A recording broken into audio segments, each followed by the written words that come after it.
ஒரு 5 மகாராணிகளாவது மகாராஜுக்கு இருக்கணும்ல. எனக்கு அது கொஞ்சம் வருத்தமாக இருந்தது.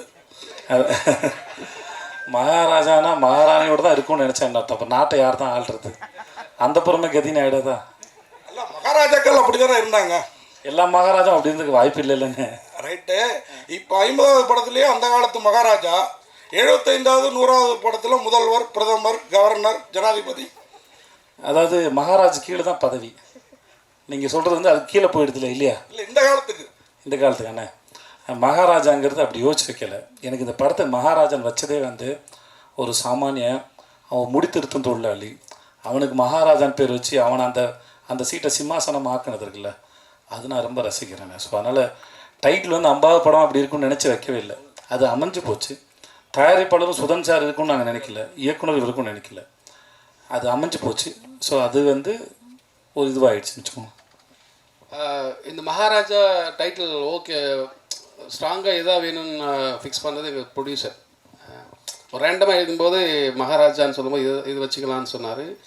இல்லை யோசிக்கலான்னு ஒரு 3 நாள் இல்லை இதுதான் வேணும் அப்படின்னு சொல்லி ஸ்ட்ராங்காக இது பண்ணது எங்கள் ப்ரொடியூசர் சுதன் சார். பிரயாச்சத்தில் தேடுறீங்களோ? மேடையில் ஒரு மாதிரி சொன்னீங்க, ஃபோன் எடுக்க மாட்டேங்கிறாருன்ட்டு. இல்லை அவர் அதே மறுத்து பேசல. அவர் ஃபோன் எடுக்கலைங்கிறது உண்மை தான். அவர் காசு கொடுத்து படம் எடுக்க சொன்னாருங்கிறது உண்மை தான். எல்லாம் உண்மையை சொல்லிட்டாரு. முக்கியமாக அவருக்கு நிஜமாக நித்தினுக்கு வந்து இன்னும் பேசவோ மறைச்சி பேசவோ தெரியல. நான் சொன்னேன் கொஞ்ச நாள் பழகிடும்டா, இன்டர்வியூலாம் பார்த்து கற்றுக்கூடா, மற்றவங்க எல்லாம் பேசணும் பார்த்து கற்றுக்கோன்னு சொல்லியிருக்கேன். அப்புறம் சார் விஜய் சார், அப்புறம் நீங்கள் காது எல்லார் காதையும் நீங்கள் இருக்கிறீங்க, ஆனால் உங்கள் காதில் கட்டு போட்டே இருக்குது அந்த ட்ரெய்லரில். ஆமாம் சார் அதுதான் சார் படம் வந்து பார்த்துட்டு சொல்லுங்கள் சார். ஆனால் என்கிட்ட சொல்லுங்கள் சார், மக்கள்கிட்ட சொல்லாதீங்க சார் ப்ளீஸ். விஜய் சார் ஒரு நிமிஷம் சார். சொல்லுங்கள் சார்.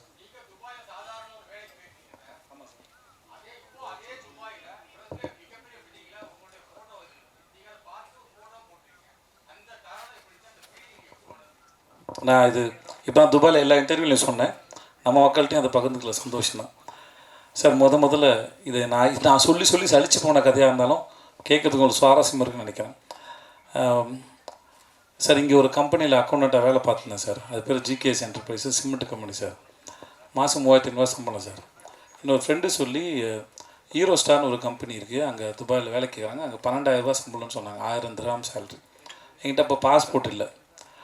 நான் வந்து பாஸ்போர்ட் எடுக்கிறதுக்காக அப்ளை பண்ணியிருந்தேன். டைம் ஆகிடும், எனக்கு சீக்கிரம் போகணும், 10 நாளில் ஊருக்கு போகணுன்னு சொல்லிட்டாங்க சார். அப்போ வந்து நானே என்னோடய degree certificate, ration card, contract certificate எல்லாத்தையும் எடுத்துகிட்டு நேராக கமிஷன் ஆஃபீஸ் போய்ட்டேன். அங்கே ஒரு நல்ல மனுஷன் இருந்தார். எனக்கு யாரையும் எதிர்பார்க்கல. ஏன்னா ஏரியாவில் கவுன்சிலர் பார்க்கணுன்னு சொன்னாங்க, காசு கொடுக்கணும்னு சொன்னாங்க. கையில் சுத்தமாக காசு கிடையாது, எனக்கு எதுவும் தெரியாது. அப்போ நான் இருந்த ஏரியா ஓகே. அப்போது நான் நேராக எதுக்கு எனக்கு யாரும் தெரியாது போது நான் நேராக கமிஷன் ஆஃபீஸ் போயிட்டேன். அங்கே போய் இந்த டிபார்ட்மெண்ட் கேட்டு உள்ளே இருந்தது ஒரு நல்ல மனுஷன் இருந்தார். அவர்கிட்ட இதெல்லாம் காமிச்சு, சார் குடும்ப சூழல்னால வேலைக்கு போகிறேன், எனக்கு இந்த மாதிரி கேட்குறாங்க சார், சீக்கிரம் போகணும் சார்னு. அந்த நல்ல நேரம் அவர் எடுத்தார் அந்த பாஸ்போர்ட் அப்ளிகேஷன் இவ்வளோ வந்திருந்தது சார். அதை எடுத்து என்னோடய அப்ளிகேஷன் எடுத்து, தம்பி நீங்கள் நாளைக்கு காலையில் போயிடுங்க உங்கள் ஏரியா போலீஸ் ஸ்டேஷனுக்கு. ஏரியா போலீஸ் ஸ்டேஷன் போனேன். அவர் வந்து என்னை கேட்டார், உங்களுக்கு கமிஷன் ஆஃபீஸில் ஆள் தெரியுமான்னு. எனக்கு யாரும் தெரியாது, ஆனால் எனக்காக அவர் சொல்லியிருக்காரு. பாஸ்போர்ட் கிடச்சிது, வாங்கிட்டு ஊருக்கு போனேன். ஒரு கவர் கொடுத்துருந்தாங்க. அந்த கவரை பார்த்து பட்டேல்னு ஒரு தாத்தா வருவார், அவர் கூட்டிகிட்டு போகிறோன்னு சொல்லிட்டாங்க. அவருக்கு 75 வயசு, எனக்கு 20 வயசு. அப்போது அவர் வந்து என்ன 21 வயசு எனக்கு. அவர் வந்தார், விஜய் அப்படின்னாப்புல கூப்பிட்டு போனால். வெளியே வந்தால் பாலைவனத்தில் மழை பெய்யுது. நம்ம துபாயில் பெரிய ஆளாக போகிறோம்டா அப்படின்னு நினச்சி கனவுகளோடு நான் போகிறேன். அங்கேருந்து ஒரு 15-20 நிமிஷம் என்னோடய ரூமு. அது மாதிரி ஒரு 6க்கு 3 பெட் ஒன்று கொடுத்தாங்க. அப்புறம் முடித்தோடனே என்னை நேராக கோயிலுக்கு கூப்பிட்டு போனாங்க. சரி கோயிலுக்கும் போயிட்டோம், கன்ஃபார்ம் ஆகிடுச்சு நான் பெரிய ஆள் ஆகிறதுன்னு சொல்லிட்டு சாமியை பார்த்து அப்புறமா என்னோடய ஆஃபீஸ் போனேன், முதலாளியை பார்த்தேன். ஸோ இப்படி அப்புறம் ஆனால் நான் நினச்ச அளவுக்கு வாழ்க்கை மாறலை. அது ஓரளவுக்கு குடும்ப வறுமைக்கு சூழலுக்கு அது வசதியாக இருந்தது. நான் சம்பாரித்து போனேன். மாதம் 10,000 அனுப்பிட்டு இருந்தேன் நான். ஆனால் அங்கே சுற்றினேன். இப்போ நான் போகும்போது 3 வருஷமும் படித்து முடித்தோடனே குடும்பம் மேலே கொண்டு வரணும்னு நினைக்கிறேன். அந்த கனவுகளோட இளமையாக இருந்த காலத்தில் கனவு வந்து டெண்டராக இருக்கும். 20 வயசு எல்லாருக்கும் எதையா சாதிக்க மாட்டேன்னு ஒரு கனவு வந்து டெண்டராக இருக்கும். அதுதான் ரொம்ப ஆழமாக இருக்கும், ஏக்கம் அதிகமாக இருக்கும். அந்த சமயத்தில் நான் சுற்றின தெருக்கள் வந்து துபாயோட தெருக்கள். அங்கே தான் சுற்றிருக்கேன், அங்கே தான் ஏங்கியிருக்கேன். எதையாவது பண்ண மாட்டோமான்னு ஏங்கியிருக்கேன். ஒரு ஆப்கானிஸ்தான் போடுறதுக்கு ஒரு செக்கோஸ்லோவாக்கியா கம்பெனியோட போய் இன்டர்வியூ அட்டன் பண்ணி ஃபஸ்ட் ஒன் செலக்ட் ஆகிட்டேன். அன்றைக்கி எனக்கு சம்பளம் தரதா சொன்னது 75,000 கிடச்சிருந்தா அங்கே தான் போயிருப்பேன் நான். என்னோட அதிகம் படித்தவங்களுக்கு அடுத்த ரவுண்டில் நான் ஃபெயிலியர் ஆகிட்டேன், எனக்கு அது கிடைக்கல. ஸோ இப்போ அதுக்கப்புறம் திரும்பி வந்து பல வருஷம் கழித்து அந்த இடத்துல இப்படி பார்க்கும்போது நான் அதை எதையுமே பார்க்கல. நான் அங்கே ஏக்கத்தோடு சுற்றினேன். அங்கே ஒரு வெண்டிங் மிஷின் இருக்கும், அந்த காசு போட்டால் தம்ஸ்அப்பு அந்த கூல்ட்ரிங்க்ஸ் வரல, அது வெண்டிங் மிஷின். ஒரு திராம் வச்சு இதை செலவு பண்ணலாமான்னு வேணாமான்னு யோசிச்சுட்டேன். ஏன்னா அங்கே இருந்து என்ன மாதிரி பல பேரோட நிலைமை அதுதான். ஏன்னா காசு இஷ்டத்துக்கு செலவு பண்ணிங்கன்னா வீட்டுக்கு பணம் அனுப்ப முடியாது, கொண்டாட்டெல்லாம் முடியாது. அங்கே வியாழக்கிழமை ஆனால் எல்லோரும் ஒன்று கூடுவோம், ஒன்றா சமைச்சு பிரியாணி சமைச்சு சாப்பிட்டுட்டு அப்புறம் துணியெல்லாம் துவைச்சி காய போட்டுட்டு சாயந்தரம் ஆனால் அங்கே கிரிக் இருக்கும், அந்த ஊரை பரதுபாய் தேரதமாக இருக்கும், அங்கே போய் சும்மா இருந்துட்டு திரும்பி முடி இவ்வளோ தான் இருக்கும். ரூமை சுத்தம் பண்ணுறதும் பாத்ரூம் கழுவுறதும் சமைக்கிறதும் இவ்வளோ தான் வாழ்க்கை. அது இதை தாண்டி கனவு காண கூட நேரம் இருக்காது. ஸோ அந்த ஞாபகங்கள் தான் வந்துட்டு இருந்தது ஒழிய எனக்கு இது தெரியவே இல்லை. இந்த இடத்துல இருக்க முடியும் பாரு. அப்போது அன்னைக்கு நான் ஏக்கத்தோடு சுற்றின அந்த நாள் வந்து எனக்கு சொல்லியிருக்கு, உனக்கு ஒரு நாள் பரிசு இருக்குடா இந்த இடத்துலன்னு.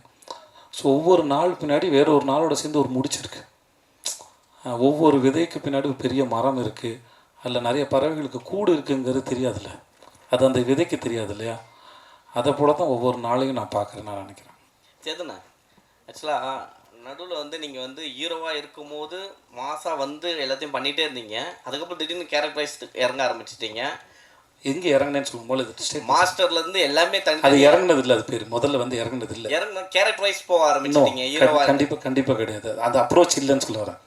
நீங்கள் வில்லன் இல்லாமல் ஹீரோ இல்லை, தீமை இல்லாமல் நன்மையின் அருமை தெரியாது, வெயில் இல்லாமல் நிழல் தெரியாது, அவ்வளோதான் கணக்கே ஒழிய. அது ஈக்குவல், அது பேலன்ஸ். என் கணக்கு அதுதான் ஒழிய. நான் வில்லனாக பண்ணும்போது உங்களை எவ்வளோ என்டர்டெயின் பண்ணுறேங்கிறது ரொம்ப கவனமாக இருந்தேன். நான் வில்லனாக பண்ணி உங்களை போர் அடித்து ரொம்ப அவசியம் க்ரியேட் பண்ணிட்டேன்னா நான் ஹீரோ நடிக்கிற படங்கள் அது பாதிக்கும். ஆனால் நான் வில்லன் அடிக்கும்போது எவ்வளோ தூரம் என்டர்டெயின் பண்ணலாங்கிறது தான் கணக்கு, என்னவாக இருந்தாலும் சரி. அது போகிற போக்கில் பண்ணலன்னு சொல்ல வரேன், வேறு ஒன்றும் இல்லை. இல்லை 50-50 வந்து எல்லாருக்குமே மிக முக்கியமாக தருணமாக இருக்கும். ஏன்னா 50வது படம் என்ன திரும்பி பார்த்தா அது பேசணும் அப்படின்னு இருக்கும். ஏன்னா இங்கே 40க்கு 40 அடித்த மாதிரி உங்களுக்கு 50க்கு 50 அடிக்கணும் அப்படின்ற ஒரு எக்ஸைட்மெண்ட் இருக்கும். பட் அப்படி இருக்கும்பொழுது இந்த கதையில் இந்த 50வது படத்துக்கு இதை சூஸ் பண்ணால் நல்லாயிருக்கும் அப்படின்னு எதை வச்சு நீங்கள் இதை தோணுச்சு? முதல்ல சரி எதுன்னு இங்கே யாருக்குமே தெரியாது. அப்படி தெரிஞ்சால் எல்லாரும் சரியானதை கொடுத்துருவாங்க, அதனால் அந்த கணக்கு எங்களுக்கு தெரியாது. ரெண்டாவது, இந்த கதை கேட்கும்போது ஒரு டைரக்டரோட பேஷன். கதை யார் வேணால் சொல்லலாம், கதை யார் வேணால், அது எடுக்கிறவர்கிட்ட தான் இருக்குது. ஒரு கதையை எப்படி மக்கள்கிட்ட கொண்டு போய் சேர்க்க போகிறோம், மக்களின் ரசனை என்ன, டைரக்டரோட சாய்ஸில் தான் எல்லாமே இயங்குது அது. ஸோ எனக்கு இந்த டைரக்டர் ரொம்ப பிடிச்சிருந்தது. நான் குரங்கு பொம்மை பார்க்கல, ஷூட்டிங் போகிறதுக்கு ஒரு 4 நாள் முன்னாடி 2 நாள் முன்னாடி தான் படமே பார்த்தேன். அப்போ தான் பார்த்துட்டு அவன்கிட்ட பேசினேன். மற்றபடி டைரக்டர் எனக்கு ரொம்ப பிடிச்சிருந்தது. ஸோ இந்த கதை நல்லா இருந்தது. அப்போது 50வது படமாக அனௌன்ஸ் பண்ணணும். இவர் சொன்னார், சுதன் சார் சொன்னார், சார் நானே பண்ணிடுறேன் 50வது படத்தை அப்படின்னு. எனக்கு 25வது படமும் நல்லா பண்ணி கொடுத்தார். எனக்கு அவர் மேலேயும் பெரிய நம்பிக்கை இருந்தது. ஸோ அப்படி தான் அமைஞ்சது. இது எந்த பிளானும் இல்லை. அப்புறம் எனக்கு வந்து 50வது படம் நல்லா ஓடணும்னு நினச்சா அப்போ 49, 51வது படம் என்ன எல்லா தயாரிப்புகளும் பணம் போட்டு எடுக்கிறாங்க.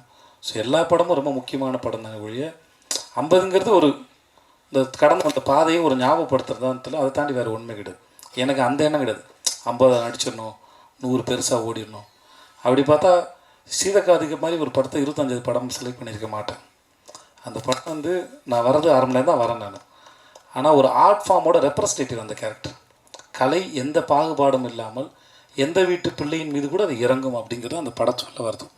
அதுக்கு பணமோ பேரோ புகழோ பரம்பரையாக வர அறிவோ தெரியாது, எங்கே வேணால் இறங்கும் தான் அந்த படம் சொல்ல வந்தது. அப்படிப்பட்ட ஒரு படம் 25வது படமாக இருக்கிறதுல நான் பெருமை கொள்கிறேன். அது அந்த படத்தை நம்பினார்ல ஒரு தயாரிப்பாளர். அது வியாபார ரீதியாக பெருசாக போகாதுன்னு அவருக்கும் தெரியும். ஆனால் நல்ல படம், அது என்டர்டெய்னிங்கான ஃபிலிம் தான் அது. ஆனாலுமே அதை நம்பினார்ல, அது அவருடைய நம்பிக்கை. எனக்கு அந்த மாதிரி படம் கிடச்சது எனக்கு பெரிய சந்தோஷம்.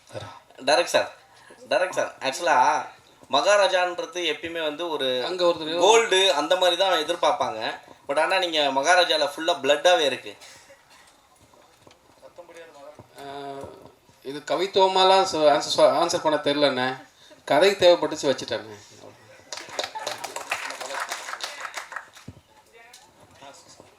சொல்லுங்கண்ணா.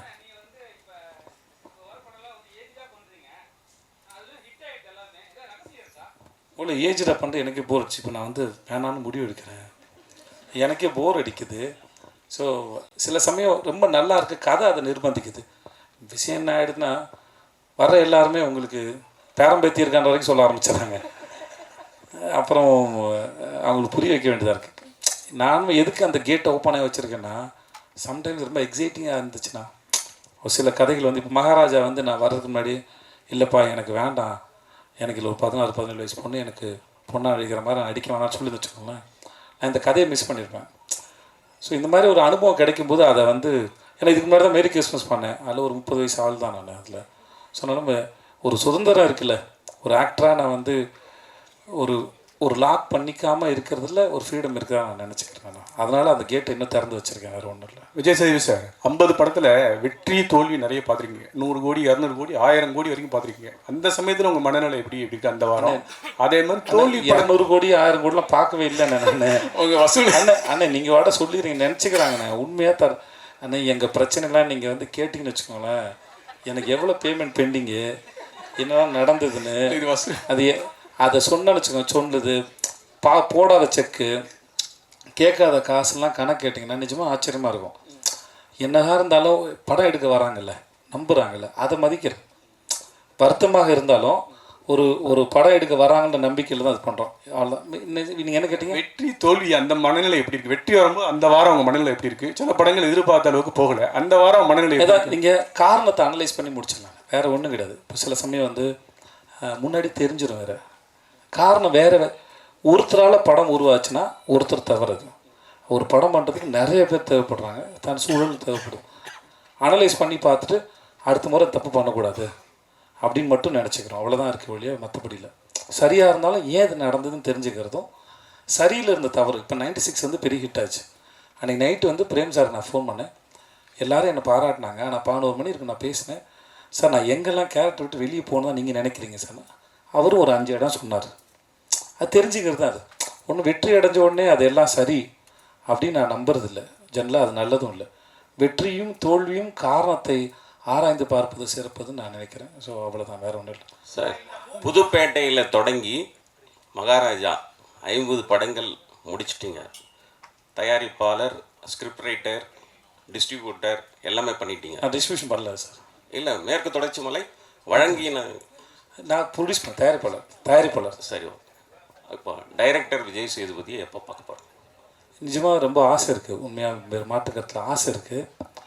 இன்னும் கொஞ்சம் பயம் இருக்குது, ஏன்னா அது சாதாரணமான வேலை இல்லை. இது ஒரு நாள் புரியும் போது நான் ட்ரை பண்ணி பார்த்துட்டேன், ஆனால் ரொம்ப ஆசை இருக்குது.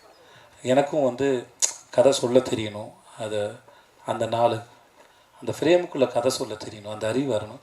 சேகரிக்கிறேன், புரியும் போது நான் வந்துடுவேன். அறிவு என்பது ஒரு கர்ப்பத்தை போன்றது, என்னைக்கா ஒன்றும் டெலிவரி ஆகிடும், அது கர்ப்பத்தில் வச்சு நான் நினைக்கிறேன். சார் ஹலோ ஐயா, இந்த 50 படத்தில் இந்த ஓடிடியில் பண்ணியிருக்கீங்கள நடுப்புற, அதுவும் சேர்ந்துருக்கா அதில்? எனக்கு எது ஓடிடியில் வந்ததுன்னு தெரியல. ராஜு அனுப்பலாம் தெரியல, இல்லை கணக்கு எதுலாம் சேர்த்து போட்டாங்கன்னு தெரியல. அதான் இல்லை, நான் கெஸ்ட் ரூல்லாம் எடுக்கல, என்னென்ன கணக்கு வச்சுருக்காங்கன்னு தெரியல. அனுபவம் சேர்த்து தான் நான் சேர்ந்துருக்கும் தான் நினைக்கிறேன், தெரியல. பட் ஆனால் கணக்கு ஆளுங்க போடும்போது அது சேர்ந்தா இருக்கா? ஆமாம், சில கெஸ்ட் ரோல்லாம் சேர்க்கல நாங்கள். ஓகே ஓகே, இந்த ஒரு நிமிஷம்.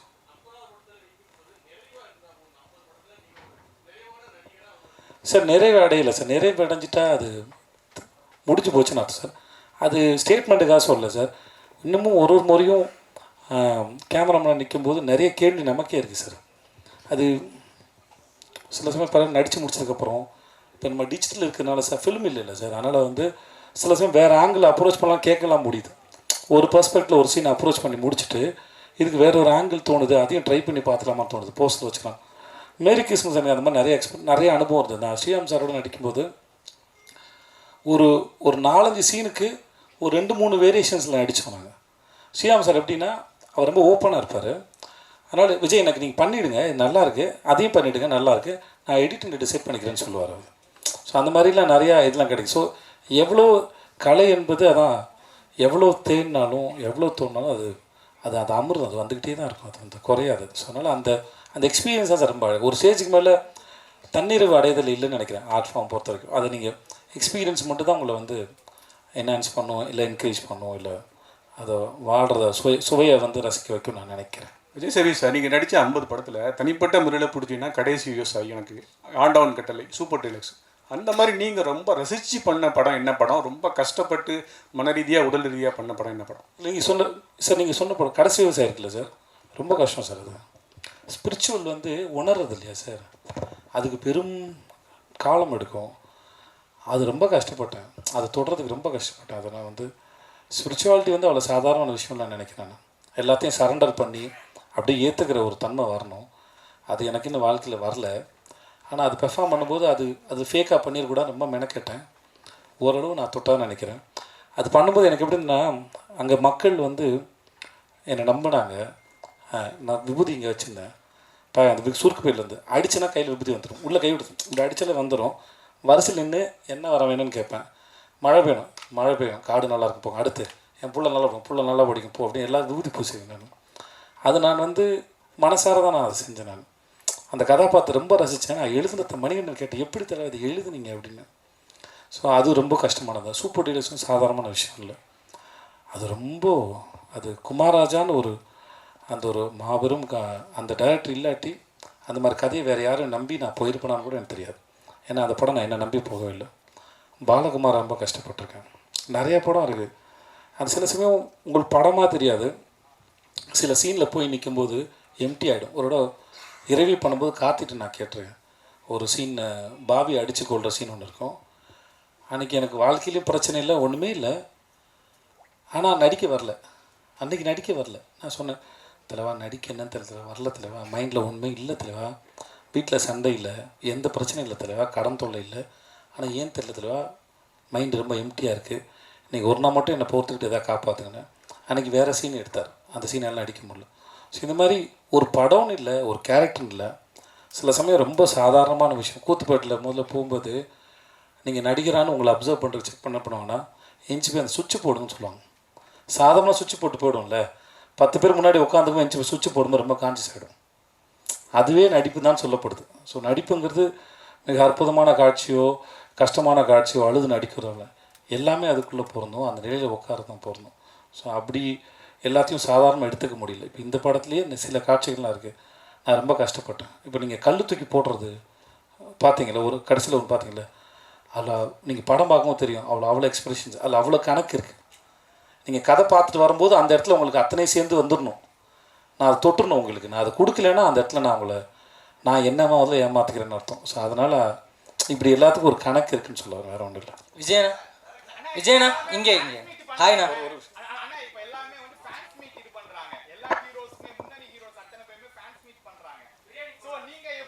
யார், நாகராஜா? ஓகே. ஏண்டா இவ்வளோ ட்ரெய்லர் போட்டு இவ்வளோ பேசுகிறேன் தம்பி. நான் முன்னாடியே பண்ணிகிட்டு இருந்தேன்டா, 2013, 14, 15 பண்ணிகிட்டு இருந்தேன்னு நினைக்கிறேன். அப்போது எனக்கு வந்து ஒரு ஸ்டேஜில் பயம் வந்துருச்சு, ரொம்ப தூரந்து வராங்க, யாருக்காவது அடி போட்டுரும் பயம் வந்துச்சு. அதனால் ஒரு ஸ்டேஜ் நிப்பாட்டிட்டேன் நான். எல்லோரும் வேறு ஊர்லேருந்து வராங்களா, வேனில் வராங்க, இதுக்காக மற்றவங்க யாருக்கும் அக்கறை இல்லை அப்படி சொல்லி தயவுசெஞ்சு அப்படி எடுத்துக்காதீங்க. என்னுடைய சொந்த பயம் அது. அதனால தான் ஆடியோ லான்ச்சுங்க யாரையும் கூப்பிட்றதில்ல, அங்கேருந்து பாருங்கள் போதுமானதான்னு இருக்கும், அந்த மாதிரி ஒரு காரணம். அப்புறம் எல்லோரும் பண்ணுறதுனால பண்ணணுமான்னு தெரியல. நான் ஒவ்வொரு ஷூட்டுக்கும் எங்கேயாவது வருவேன் இல்லையா, அந்த ஊர் பக்கத்தில் இருக்கவங்களாம் வந்துருங்க, நான் அங்கேயே ஃபோட்டோ எடுத்து அங்கேயே மீட் பண்ணிக்கிறேன் எல்லாரையும் கம்ஃபர்டபுளாக, நீங்கள் அது வரைக்கும் அவங்கவுங்க வேலையை பாருங்கள் அப்படின்னு சொல்கிறேன். இதுதான் எனக்கு என்னோடய ஃபேன்ஸில் வந்து கம்ப்ளைண்ட் சொல்கிறாங்க. நீ கேட்குற அதையே எனக்கும் என் ஃபேன்ஸ் கேட்குறாங்க, எதுக்கு எங்களை மீட் பண்ண மாட்டேங்கிறாரு மற்றவங்கள மாதிரின்னு. நான் மீட் பண்ணுறேன், அங்கே வரும்போது மீட் பண்ணிக்கிறேன், இதுக்கும் தனியாக அப்படி ஒன்று பண்ணணுமான்னு ஒரு கேள்வி இருக்குது, அதனால் பண்ணுறதில்ல, வேறு எந்த ரீசன் இல்லை. ஹாய்ண்ணா. விஜயண்ணா இங்கே ஒரே ஒரு கொஸ்டின்.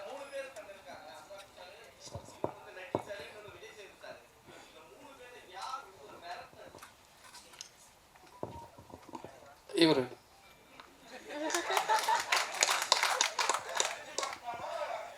விஜயண்ணா ரெண்டும் பண்ணார். விஜயண்ணா அனுராக் சார். ஆக்சுவலி இவர் தான் சார் மிரட்டினாப்ல பாருங்கள், மிரட்டினா அனுராக் சார். ஆனால் அனுராக் சார் அவர் எப்படிப்பட்ட டேரக்டர் நீங்கள் பார்த்துருப்பீங்க, அவர் கூட வேலை பண்ணணும்னு நினச்சிருப்பீங்க. இப்போ அவர் எப்படிப்பட்ட ஆக்டருங்கிறதும் உங்களுக்கு தெரிஞ்சிருக்கு. சூப்பரான ஆக்டருங்க. அவர் கூட நீங்கள் கதை பண்ணணும்னு ஏதாவது டிஸ்கஸ் பண்ணியிருக்கீங்களாண்ணா அவர் டைரக்ஷனில்? நானே கேட்டேன். நான் மும்பையில் ஒரு ஃபங்க்ஷன் இப்போ ஒரு பார்ட்டியில் ஒன்று மீட் பண்ணோம். அப்போ அவர் படம் கென்னடின்னு ஒரு படம் இருக்குது, பார்க்க வரியான்னு எனக்கு கேட்டார். என்னை முதல்ல ஹிந்தி படத்துக்கு அப்ரோச் பண்ணது அவர் தான் 2016. வாசன் பாலன் ஒரு டாக்டரோட இருக்காங்க. அப்போது படம் காமிச்சார். நானும் இன்னொரு ப்ரெஸ்ஸில் அவருக்கு ஒரு நண்பர் இருந்திருக்காரு, ரிப்போர்ட்டர். அவரும் நானும் தான் படம் பார்த்தோம். முடிச்சுட்டு 3 பேரும் பேசிட்டு இருந்தோம். அப்போ எனக்கு அந்த படத்தை பற்றின ஒப்பீனியன் சொன்னேன். அது அவருக்கு பிடிச்சிருந்தது. அந்த படத்தில் கான்ஸில் ஸ்க்ரீன் பண்ணும்போது எனக்கும் தேங்க்ஸ் கார்டு போட்டிருந்தார். இந்த படத்துக்கு நான் அப்ரோச் பண்ணோடனே எனக்காக பண்ணி கொடுத்தாரு. கதை கேட்க முன்னாடி ஓகே சொல்லிட்டார் இல்லையா, எனக்காக பண்ணி கொடுத்தாரு. நடிச்சிட்டு இருக்கும்போது ஒரு சீனில் அவருக்கு ஷோல்டர் அடிபட்டு ஒரு மாதிரி அவ்வளோ பெருசாக நகர்த்த முடியல. அப்போது நாங்களாம் வருத்தப்படும் போது அவர் சொன்னார், நல்லவேளை எனக்கு ஷோல்டர் இதுவாகி வலியாயிடுச்சு, அதனால் இந்த கை யூஸ் பண்ண முடியல, அது ஷாட்டுக்கு ரொம்ப நல்லா இருக்குனாரு. அதனுடைய ஒரு டைரக்டராக இருந்தபோது மித்தியில் கொஞ்சம் பயந்தான், கம்யூனிகேஷன் கேப் இருந்தது. எனக்கு ஓரளவு ஹிந்தி தெரிஞ்சனால பேசி நான் அந்த கொஞ்சம் உதவி பண்ணியிருந்தேன். ஆனால் ஒரு டைரக்டராக இருந்தாலும் அவரும் பெரிய டைரக்டரு, அவர் எக்ஸலண்ட்டான டைரக்டரு. அவருக்கு எப்படி சொல்கிறதுன்னு ஒரு நாள் ஒரு நாள் தாங்கியிருப்பேடா, அவன் ஒரு நாள் தாங்கியிருப்பான். பட் ஆனால் ஒர்க் பண்ணும்போது அவர் அவ்வளோ ஸ்பேஸ் கொடுத்ததுனால இவன் நினச்சதை சொல்ல முடிஞ்சது. அவருடைய டெடிக்கேஷனும் ஒர்க் பண்ணதும் கடைசியில் நாங்கள் நினச்சிட்டோம் நல்லதாக போச்சு. ஐ திங்க் மம்தா சொன்னாங்க, நினைக்கிறேன் மம்தா விரமியும் சொன்னாங்க. இந்த படத்தில் எல்லா காஸ்டும் எல்லாருமே சரி, அனுராக் சாப்பிட்லேருந்து எல்லாருமே சரி, இந்த படத்துக்கு அமைஞ்ச ஒரு வரம் தான் அது. சில இந்த கொடுத்துறேன்டா இல்லை நான் பேசுகிறேன் இல்லை. ஸோ இந்த படத்தில் நம்ம என்ன தான் தேடினாலும் சில சமயம் அமையிறது இருக்குல்ல, அது அமைஞ்சது. அது முழுக்க இவனுக்கே போய் சேருது தான், இவனுக்கு கிடைச்ச பாக்கியமாக தான் அதை நான் பார்க்குறேன். இந்த இயக்குனர் பேசுவார் இப்போ.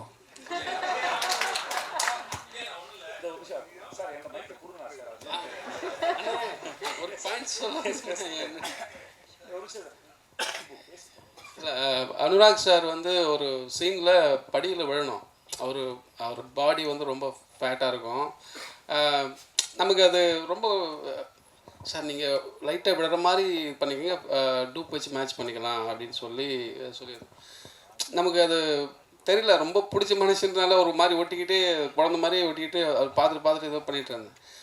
கேமரா சரி சும்மா படுங்க சார், சும்மா ஒரு கியூ மட்டும் கொடுங்க அப்படின்னா டப்புன்னு உழுந்து புரண்டிட்டாரு.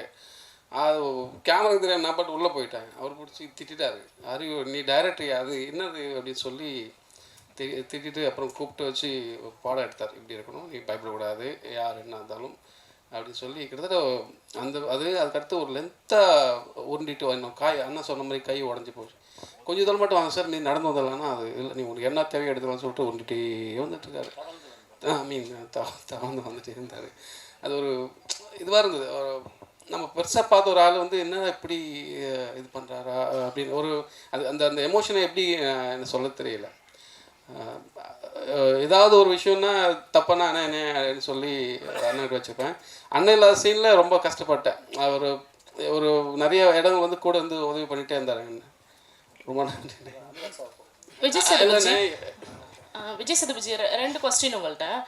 ஆக்சுவலி ஃபாரினில் போய் வேலை பார்க்குறவங்களுக்கு தான் சொந்த மண்ணோட அருமை தெரியும் அப்படின்னு சொல்லுவாங்க. அதுமாதிரி நீங்கள் அதர் லாங்குவேஜில் போய் நிறைய மூவிஸ் பண்ண ஆரம்பிச்சிட்டிங்க.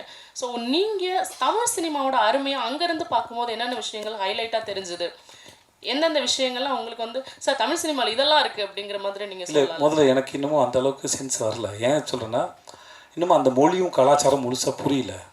இன்னும் நான் அங்கே கன்வின்சிங்காக நடிக்கிறான்னு கூட எனக்கு தெரியல. ஆனால் மக்கள் என்னை ஏற்றுக்கிறாங்க.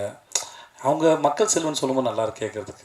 நம்ம ஆளுங்களுக்கு புரிந்து தமிழ் பேசுகிறோம், நமக்கெல்லாம் புரியும் போது என் மொழி தெரியாதவங்க கூட என்னை அப்படி சொல்லி அட்ரஸ் பண்ணும்போது கேட்குறது நல்லாயிருக்கு. பட் எனக்கு என்னென்னா இன்னும் நான் அதை பண்ணுறதே கன்வின்சிங்காக பண்ணல. அது ஒரு நாள் பண்ணதுக்கப்புறம் தெரியும். மற்றபடி இது உலகத்தில் எங்கே போனாலும் ஒன்று தான், கதை சொல்லப்படுது, கதாபாத்திரம் வழியாக சொல்லப்படுது. அது அந்த இடத்துல அந்த மண்ணில் வாழ்கிற மக்களுடைய உணர்வுகளை பதிவு பண்ணுது. இட்ஸ் டாக்குமெண்டேஷன் நான் நினைக்கிறேன். மற்றபடி எனக்கு எந்த இன்னொரு கொஸ்டின். ஆக்சுவலி 50th மூவி அப்படின்னா நீங்கள் கடந்து போகிறேன் அப்படின்னு நீங்கள் சொன்னீங்க. ஆனாலும் மோஸ்ட்லி ஹீரோஸ் என்ன பண்ணுவாங்க அப்படின்னா கமர்ஷியலாக, கலர்ஃபுல்லாக, ஒரு மாதிரி ஃபன்னாக, ஈவன் போஸ்டர்லாம் ரிலீஸ் ஆச்சு அப்படின்னாக்கா அவ்வளோ ஒரு ஸ்டைலிஷ்ஷாக இருக்கும். பட் ஏன் நீங்கள் இந்த 50வது படம் மகாராஜாவாக இருக்கணும்னு நினச்சிங்க? ஈவன் நீங்கள் நினச்சிருந்தா கூட இது 51 மாற்றிருக்கலாம். என்ன ஒரு ஆக்டராக எந்த பாயிண்ட் ஆஃப் வியூவில் இது 50வது படம்? நீங்கள் 50வது படம்னு உங்கள் மனசில் நிற்கணும், உங்களுக்கு பிடிக்கணும், உங்களை இம்ப்ரெஸ் பண்ணணும்னு நினச்சேன். ஸோ அதுக்கு இந்த கதை சரியாக இருந்தது. நான் மனசில் ஒரு விஷயத்தை வச்சுக்கிட்டு அதுக்கு தேடினா செட் ஆகுமான்னு எனக்கு தெரியல. ஏன்னா அது பெர்ஃபெக்டாக ஒன்று கிடைக்குமா தெரியாது. இதுவும் தென்கட்சி கோஸ்வாமியின் கதையிலே ஒரு கதை கேட்டிருக்கேன். அதில் வந்திருக்கோம். பெர்ஃபெக்ஷன் என்பது உங்கள்கிட்ட யார் எதிர்பார்க்கணும் அவங்க மனசில் ஒரு ஓவியம் இருக்கும், அதை போல் ஓவியத்தை வரைஞ்சிட்டிங்கன்னா அது பேர் பெர்ஃபெக்ஷன் சொல்லுவாங்க அப்படின்னு ஒரு கதை சொல்லியிருப்பாரு. ஸோ அந்த மாதிரி என் மனசில் ஒரு விஷயத்தை வச்சுக்கிட்டு அந்த மாதிரி ஒருத்தர் படம் பண்ண நினச்சேன்னா அது தேடி டயர்ட் ஆகிடும், வயசாகிடும். இவர் கொண்டு வந்தது ரொம்ப சிறப்பாக இருந்தது. இதுவே 50வது கட்டுன்னு நினச்சி தான் அந்த பண்ணுறது. சேதனா இது வந்து ஐ சார் நீ ஒரே நிமிஷம் ரம்னாக்கு ஓகே வேற கேள்வி. அப்படி ஒன்றும் இல்லை தலைவா. இதுவே இன்னமும் சொல்கிறேன் தலைவா, எனக்கு எப்பயாரோட அந்த மக்கள் செல் வந்து எடுத்துடணும் தலைவா ஆசைப்படுறேன். அதுவே பட்டம் வேணும் தான் தோணிட்டு இருக்கு. அறிவு வந்துச்சுன்னா பிரச்சனையே இல்லை, அறிவு இருக்கணும், அது பொறுப்பு இல்லை. எவ்வளோ பேருக்காக சேர்ந்து சிந்திக்கிற ஒரு வேலை இல்லையா, அவ்வளோ அசால்ட்டாக நான் எடுத்துக்க மாட்டேன். அதனால் எனக்கு அறிவு வந்துச்சுன்னா நான் ஓப்பனாக சொல்கிறது எனக்கு எந்த ஆட்சேபனும் இல்லை. எனக்கு அதை பற்றின சென்ஸ் இருக்கும். ஆமாம், இவ்வளோ பேருக்கு பதிலாக நம்ம முடிவு எடுக்கிறோம், அவங்க வாழ்க்கை தீர்மானிக்கிறோமோ, ஏதோ ஒரு பொறுப்பு இருக்குன்னா அதுக்கான சிந்தனையும் அறிவும் அரசியலும் தெரிஞ்சால் மட்டும்தான் நான் செய்யணும்னு நினைக்கிறேன். மற்றபடி வேறு யார் மேலேயும் எனக்கு எந்த ஒப்பீனியன் கிடையாது. செல்வண்ணா என்னன்னா இப்போ வந்து இன்னும் 2 கேள்வி முடிச்சுக்கலாமா? இப்போ வந்து சேதுனா முதல்ல வந்து 2 வருஷத்துக்கு முன்னாடி வந்து ரொம்ப சோஷியலாக இருப்பாங்க, எல்லாரையும் வந்து டக்குன்னு மீட் பண்ணுவாங்க, அதெல்லாம் ஒரு விஷயம் போயிருந்தது. இப்போ வந்து சமீப காலமாக வந்து உங்களை மீட் பண்ண முடியல, உங்களை வந்து ஏதாவது ஒரு ஃபோட்டோ ரிலீஸ் பண்ணுறது கூட கொஞ்சம் கஷ்டமாக இருக்குது அப்படின்னு சொல்லிட்டு ஒரு டூ வீக்ஸ் முன்னாடி, ஒரு லாஸ்ட் வீக் முன்னாடி கூட ஆர்கே வெள்ளிமேகம் ஒரு படத்தோட டைரக்டர் அவர் வந்து 4 படம் மலையாளத்தில் பண்ணியிருக்காரு. அவர் வந்து உங்ககிட்ட வந்து ஒரு டைமோ உங்கள் சைடில் கேட்குறாங்க, யாரும் வந்து ரெஸ்பான்ஸ் பண்ணலையா. அவர் என்ன ஒரு வார்த்தை சொல்கிறாருன்னா, அவர்கிட்ட என்னங்க ஒரு ஃபோட்டோ தான் கேட்க போகிறோம், 4 சென்ட் இடமா கேட்க போகிறோம்னு சொல்லிட்டு வெளி மாநிலத்துலேருந்து வந்து உங்களை வந்து கொஞ்சம் ஆனால் வந்து உங்களுக்கு ரொம்ப பிடிச்ச ஒரு டேரக்டர். அவர் என்ன சொல்கிறாருன்னா, எனக்கு ரொம்ப பிடிக்கும், வேறு யாரையும் நான் மீட் பண்ணவே போகலை, அவரை மட்டும் நான் போய் பார்க்கலான்னு போகிறேன், உங்கள் சுற்றி உள்ள ஆளுகள் வந்து யார் வந்து மீட் பண்ண விட மாட்டார். அவர் ஒரே வார்த்தை சொல்கிறார், நான் அவர்கிட்ட வந்து 4 சென்ட் இடமா கேட்க சொல்லிட்டுமா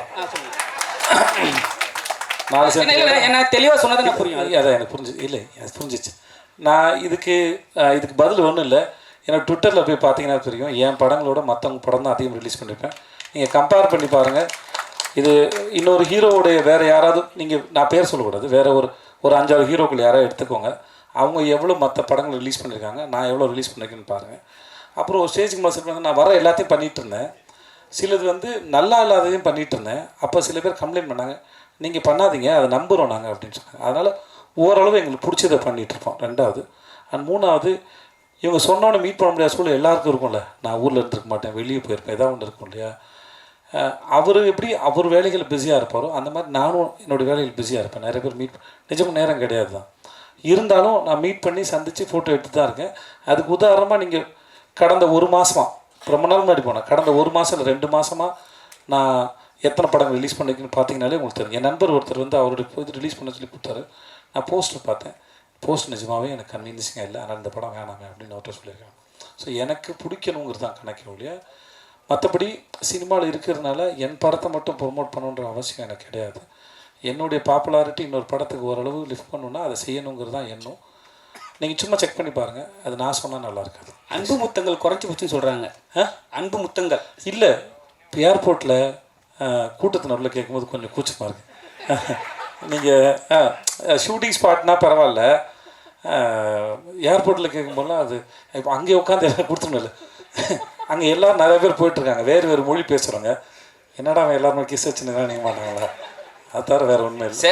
சேதனா ஒன்றும் இல்லை. ஆக்சுவலி நான் வந்து ஒரு 2K கேட்டேன். ஸோ எங்களை மாதிரி இருக்கிற எல்லாருக்குமே ஒரு சின்ன ஆசை, அதை நான் உங்ககிட்ட கேட்கணும் அப்படின்னு ஆசைப்பட்றேன். ஸோ இதற்குத்தானே ஆசைப்பட்டாய் பாலகுமாரா, நடுவில் கொஞ்சம் பக்கத்துக்கான அந்த மாதிரி படங்கள்லாம் இப்போது நாங்கள் எல்லாருமே பயங்கரமாக எக்ஸ்பீரியன்ஸ் பண்ணுறோம், ரொம்ப பிடிச்சிருக்கு. ஸோ ரீசெண்டாக அந்த மீம் பேஜஸில் நீங்கள் பார்த்துருப்பீங்கன்னு நினைக்கிறேன், அந்த சாங்ஸ் எல்லாம் ரெகுலராக போட்டுட்ருக்கேன். ஸோ அந்த மாதிரி படம் உங்ககிட்ட இருந்து எப்போ நான் எதிர்பார்க்கலாம்? அடுத்து எனக்கு இதற்கு தானே ஆசைப்பட்டாய் மாதிரி எனக்கு ஏதாவது ஒரு படம் வேணும். இல்லை சார், நானும் எல்லாருக்குமே இல்லை, நானும் எதிர்பார்க்குறேன். இல்லை இன்னும் நீங்கள் அந்த படம் நடிக்க ரொம்ப ஜாலியாக இருக்கும், இன்ஹிபிஷன்ஸே இருக்காது, நீங்கள் வந்து ஜாலியாக இருக்கும். எனக்கு அம்மையில் இப்போ பாலகுமாரன் வந்து அமைஞ்சது, அம்மையணும், அதான் சொல்கிறேன், அம்மையணும். அது இப்போ எழுதுனவங்க மட்டும் நம்பினா பத்தாது, நடிக்க போகிற நான் நம்பினதான் என்னை நம்பி படம் பார்க்க வர உங்களுக்கு நான் சரியாக கொடுக்க முடியும்னு அர்த்தம். அப்போ அதே மாதிரி ஒன்று எழுதிட்டு வந்தால் அது நடக்காது. அது ஒரு மூடு, வேற ஒரு மூட்லேயும் அதை கொடுக்கணும். இது சார் 2 வச்சுருக்கேன். அடுத்து ஆனால் அந்த படம் பார்க்குறப்போ என் வயசு 15. அப்போ நீங்கள் சொன்னது எதுவுமே புரியலை. ஆனால் இப்போ எல்லாமே புரியுதுங்கிறத மட்டும் பதிவு பண்ணிக்கிறேன். தேங்க்யூ. ஒரே நிமிஷம் இருங்க சார்.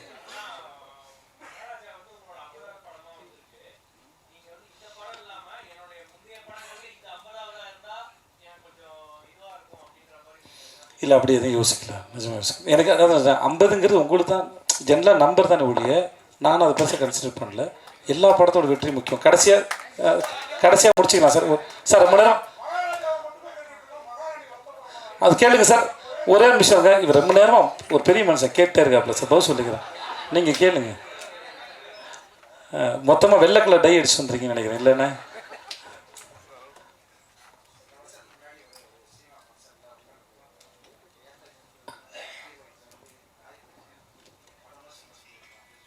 அப்படி சொல்லிக்க வாய்ப்பு இல்லை. இல்லை இதனால சொல்லிக்க மாட்டேன். அவங்கள ஒர்க் பண்ணுறது கம்ஃபர்டபுள்னு சொல்லியிருப்பேன். அது எப்படி சொல்ல முடியும் அவங்களும்? ஓகே, உங்கள் கேள்விக்கு நான் முக்கியம்னு சொல்லி எவ்வளோ பாராட்டுவாங்க என்கிட்ட. உங்களை நான் எவ்வளோ முக்கியம்னு நினச்சி இந்த கேள்வி முக்கியம், இவர் பதில் சொல்லணும்னு நான் நினச்சேன். இது இதெல்லாம் நியாயமா? ஓகே, எல்லாரும் நான் சொல்கிறேன். என் கூட இப்போ மம்தாவாக இருக்கட்டும், அபிராமியாக இருக்கட்டும், இல்லை என் கூட ஒர்க் பண்ண அத்தனை பேரோடையும் நான் ரொம்ப ரொம்ப அழகான ஒரு அனுபவம் எனக்கு இருக்குது வேலை செஞ்சதில் அதனால் யாருக்கும் குறைச்சிட்டு இல்லை. ஸோ அந்த மாதிரி நினைப்பு எனக்கு கிடையாது. வேண்டாம் ஒரு விஷயம்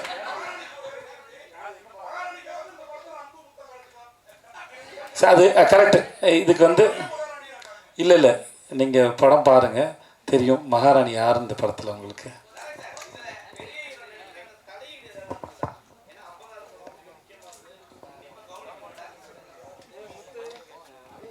அதெல்லாம் இல்லைங்க. எனக்கு நான் எல்லாருக்கிட்டையும் சொல்கிறது தான், எனக்கு கம்ஃபர்டபுள் வேணும்.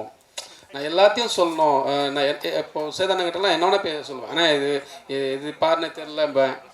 எனக்கு இந்த கொடுத்து வாங்குறது ரொம்ப பிடிக்கும். ஒரு இந்த மாதிரி சீனை சொல்லுவேன், அவர் அதை கேட்டுப்பார், அவர் ஒன்று கொடுப்பாரு, மறுபடியும் நான் கரெக்ட் 2 பேர் சேர்ந்து கொலாபரேட் பண்ணி ஒர்க் பண்ணுவோம்.